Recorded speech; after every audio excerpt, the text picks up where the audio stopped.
ഗായികയും അഭിനേത്രിയുമായ ശിവാംഗി കൃഷ്ണകുമാറിന്റെയും അമ്മ ബിന്നി കൃഷ്ണകുമാറിന്റെയും അഭിമുഖങ്ങൾ സോഷ്യൽ മീഡിയയിൽ വൈറലാണ്. ഇപ്പോൾ താരത്തിന്റെ അച്ഛനമ്മമാരായ ബിന്നിയും കൃഷ്ണകുമാറും ശിവാംഗിക്കും മുൻപേ മലയാളികൾക്ക് സുപരിചിതരാണ്. മലയാളത്തിലെ അറിയപ്പെടുന്ന ഗായകരാണ് ഇരുവരും. ബിന്നി മലയാളിയും കൃഷ്ണകുമാർ തമിഴ് പശ്ചാത്തലമുള്ള കുടുംബത്തിലെ അംഗവുമാണ്.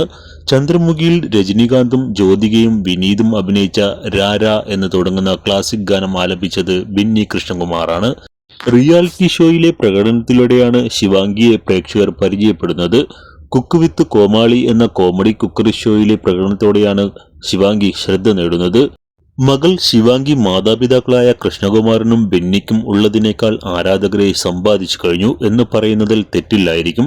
ദൂരദർശൻ മാത്രമുള്ള കാലത്ത് സംഗീതം ആരംഭിച്ച അവർ സോഷ്യൽ മീഡിയ സജീവമല്ലാത്ത നാളുകളിലാണ് സംഗീത ലോകത്തെ ആദ്യ ചുവടുറപ്പിച്ചത്.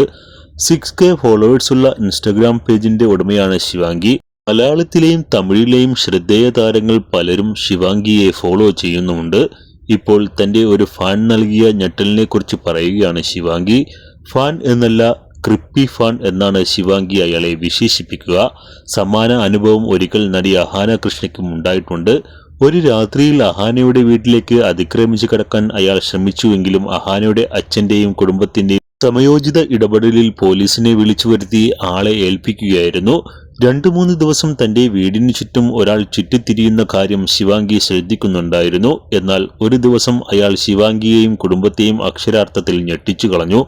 ഒരു ദിവസം താൻ വീടിന്റെ വാതിൽ തുറന്നതും അയാൾ അകത്ത് കടന്നു. നേരെ കുളിമുറിയിൽ കടന്ന് കുളിച്ച് സോഫയിൽ കയറിയിരുന്നു. ശിവാംഗിയുടെ അനുജനും ആ സമയം വീട്ടിൽ ഉണ്ടായിരുന്നു. നിങ്ങൾ ആരെന്ന അനുജന്റെ ചോദ്യത്തിന് ഞാൻ നിന്റെ ചേച്ചിയെ വിവാഹം കഴിക്കാൻ ആഗ്രഹിക്കുന്നു എന്നാണ് അയാൾ പറഞ്ഞത്.